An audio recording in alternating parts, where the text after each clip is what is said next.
A second week of war begins with no let-up in the assault on Iran. It grows only more intense. And while fires bled red into the pre-dawn sky over Tehran, this nation's president vowed there would be no surrender. And yet, by morning, for the first time, a real sign too of the pressure the regime's surviving leadership is under. President Masoud Pezeshkian made a public apology to neighbouring countries Iran is striking at. He said his armed forces had fired at will because their commanders had been killed. It's coming to the airport. But the apology was soon drowned out by the sound of a drone. Oh my God. A near miss on a terminal building at Dubai Airport, witnessed by some passengers waiting on planes to take them home. They were rushed to shelter, and for a while flights that had been taking thousands of Britons to safety were suspended. The United Arab Emirates President Sheikh Mohammed bin Zayed appeared on local media, in part to reassure local people, in part to warn Iran. We are no easy prey, he said. But tonight, we witnessed air defences in this city in action again.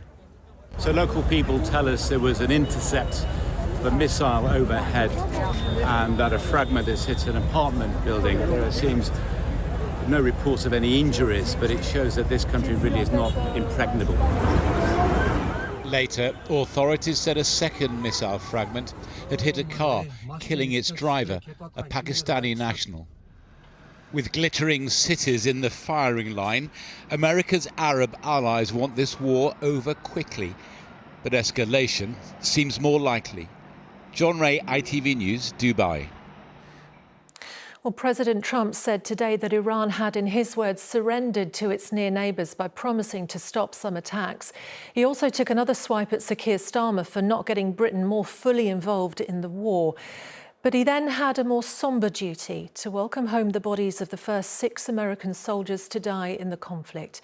Romilly Weeks is in Washington for us. Romilly, those deaths don't seem to have tempered Mr. Trump's rhetoric.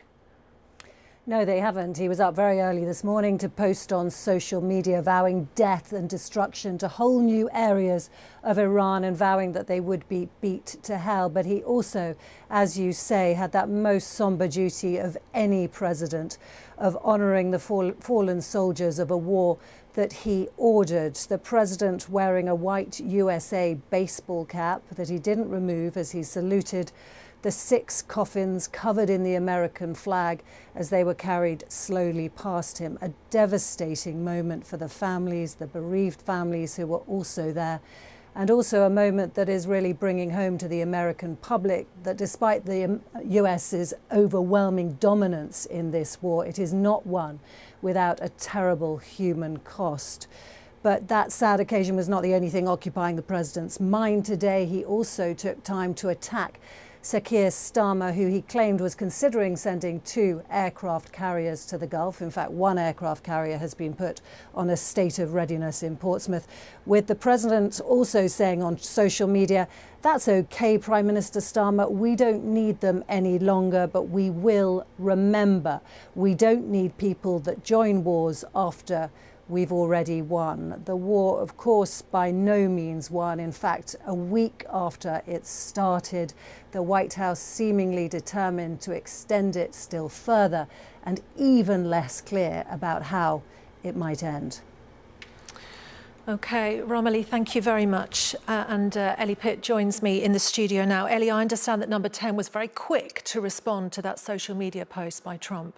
It was a short, sharp response from Downing Street tonight, Yasmin, with them releasing a statement that the Prime Minister had already put out earlier this week on this, saying that President Trump has expressed his disagreement with our decision not to get involved in the initial strikes, but it is my duty to judge what is in Britain's national interest. That is what I have done, and I stand by it. But he's releasing that statement again tonight, Yasmin, as Britain is more involved in this war than it was this time a week ago, on the first front in the fact that we've got US military planes on UK bases. The first of those B-1 bombers arriving in from Texas last night, some more today.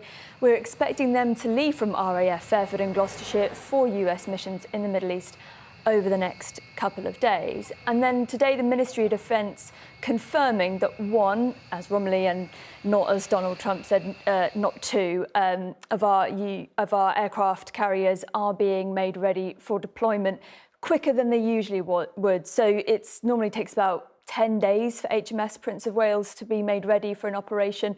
That is being cut to 5. Defence sources have stressed to us tonight, though, that that doesn't mean it will leave for the region in 5 days, just that it could be ready to. Look, we're in a situation where the Prime Minister is having to defend his position to not be involved in those initial strikes and maintain a policy of defence only. But at the same time, we've got British assets in the Middle East, more on the way, and some being made ready to go at a moment's notice. OK, Ellie, thank you very much.